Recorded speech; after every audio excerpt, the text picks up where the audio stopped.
skin conditions, and I think this would come under there. Again, I suppose more for the wet conditions, but in Gauteng we are having some of those. Mud fever. I mean, we're seeing... So interestingly, I think we see more mud fever in the summer.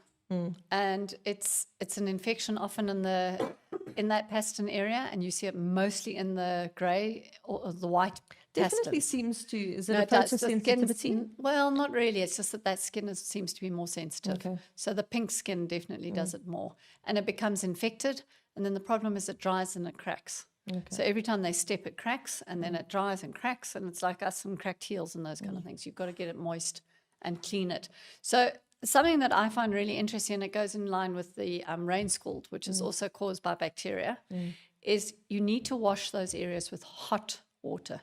Oh, really? That's because it dissolves. How do you wash your plates? With cold water or hot water? Exactly. Gets rid of the grease. Oh, that's really So interesting. the fat in the skin and the hair follicles is where the bacteria feed. And if you just keep washing with cold water and soap, you're not really getting rid of that. So if you use hot water and wash those areas and then dry them, it's key to dry them as well. Because drip drying, and that's where we go wrong. You work your horse, you hose off its legs, and you put it out. And it drip dries off the fetlock, off the feathers, into that pastern area, and that's where the problem starts. So drying is really important. Hot water and lots of clean towels. Hot water and clean towels. And a clean towel every day, not once a week. That's, And I always say to people, go and buy 7 towels 1 day a week, and they go in a hot washing machine to clean them. That's really good advice. That's also important, Okay, and the rain scald, the same thing. Rain scald, same. So that's a bacteria that basically lives under the skin and in the coat, and they call it a paintbrush. So you pull the hair out and it comes out with a little brush looking at the end. That's the sort of scenario you have. So mostly in the mud, wet weather. Often also seen in horses who are rugged and they were a little bit greasy or wet underneath the rug.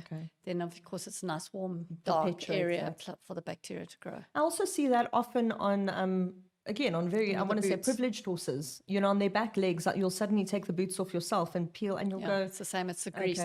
So, and then the hair falls away. You also see it on their heads where they've had it's been sweating. So it's just sweat and then grease.